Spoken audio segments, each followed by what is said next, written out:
Hello friend, मैं अभिषेक शर्मा आपका technical classes में स्वागत कर रहा हूँ। यहाँ पे अपन बात करें आपके सामने आज एग्जांपल नंबर 4.4। तो देख लेते हैं। A block show in figure 4.10 मैं भी आपको बता दूंगा।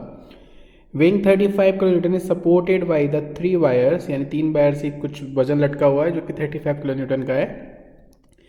The outer two wire are of the steel and have an area 100 mm² each, यानी कि दो वायर जो बाहर लटके हुए हैं वो आपके स्टील के हैं। उनमें से एक का एरिया 100 mm² है, तो दो का देखूंगा तो 200 mm² हो जाएगा। Whereas the middle wire of the aluminium has an the area of 200 mm²। तो ये आप देख रहे हो कि उन्होंने बता रखा था, ये डायग्राम है। इस डायग्राम के अंदर आप नोटिस करोगे कि यहाँ से आपका एक ये ब्लॉक लटका हुआ है जिसका वजन आपका 35 किलो न्यूटन हो रहा है। बाहर के दो डायमीटर आपके 35 के हैं, बाहर के दो वायर आपके स्टील के हैं और जो अंदर वाला है वो आपका एल्यूमिनियम का है। उन्होंने बोला है कि इफ़ दी इलास्टिक मॉडुलाई, यानी कि मॉडुलस ऑफ इलास्टिसिटी आपकी स्टील की और एल्यूमिनियम की 200 गीगा पास्कल और 80 गीगा पास्कल है, then the calculate the stresses in the aluminium and steel wire. तो दोनों का क्रॉस सेक्शन एरिया दे रखा है। ईच की अगर बात करूँगा तो इसका 100 था, इसका 100 और इसका टोटल मिला के 200, तो इन्हें दे रखा है यहाँ पे। तो यहाँ पे गिवन डेटा में आप पहले सबसे पहले चीज़ देखिए, टोटल लोड आपका 35 किलोमीटर लगा हुआ है। Total area of the steel wire एक 100 का है, 2 का मल्टीप्लाई को 200 mm² हो जाएगा।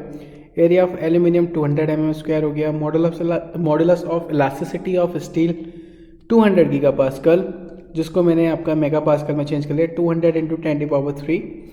Modulus of elasticity of aluminium 80 giga pascal, तो 80 इंटू 10⁻3 कर दिया।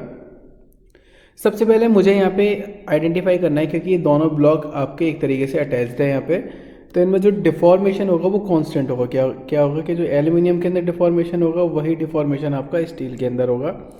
तो मैंने वही यहाँ पे आपके सामने निकाला। आप ध्यान से देखेंगे, ये PL/AE की फॉर्म में दे रखा है। PL/AE की फॉर्म का मतलब क्या है कि अगर आप P/A की बात करेंगे तो P/A की जो बात होगी वो आपकी सिग्मा बन जाएगी। जैसे मैंने बोला कि डिफॉर्मेशन इन स्टील, तो PL/AE होगा और A/E आपका सिग्मा हो जाएगा, तो सिग्मा L/E आ जाएगा, जो कि आप यहाँ देख रहे हो। तो सिग्मा की वैल्यू मुझे पता नहीं है और यहाँ पे मुझे L की वैल्यू उन्होंने बराबर दी है, तो मैंने L को LS को L लिख दिया, LA को L लिख दिया, दोनों को मैंने इक्विवेलेंट कर दिया। 10⁻3 से 10⁻3 कट गया, L से L कट गया, यहाँ से निकल के आया sigma S is equal 2.5 of sigma A, यानी कि जो सिग्मा स्टील होगी वो 2.5 टाइम्स ऑफ सिग्मा एल्यूमिनियम होगी। यहाँ से अपन का निकल के आ गया। अब मुझे पता है कि टोटल फोर्स P है, तो यहाँ पे जो स्टील का एरिया इनटू स्ट्रेस का मल्टीप्लाई करूँगा, साथ के साथ एल्यूमिनियम का एरिया और इनटू स्ट्रेस का मल्टीप्लाई करूँगा, तो वो टोटल लोड के बराबर होगा। तो मैंने वही किया है, sigma S into AS, sigma A into AA। तो यहाँ पे आप देख सकते हैं कि इसने सिग्मा S को एल्यूमिनियम की फॉर्म में रख दिया, एरिया इज 200, क्योंकि आपको पता है कि दो वायर थे, दोनों का टोटल जो एरिया था वो आपका 200 था। सिग्मा A रख दिया, 200 रख दिया, दोनों का मल्टीप्लाई करके आपके पास वैल्यू निकल गई 700 सिग्मा A।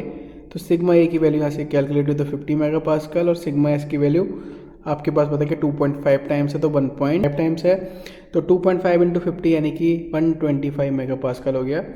तो प्रॉब्लम बहुत सिंपल है, बस आपको इसमें बेसिक स्टेप्स देखनी है कि यहाँ पे सिग्मा की वैल्यू आप कैसे निकालेंगे। डिफॉर्मेशन आपका कांस्टेंट होगा। अगर आपको वीडियो अच्छी लगी तो प्लीज़ लाइक ज़रूर करना, शेयर जरूर करना। Thank you for watching guys, thank you so much.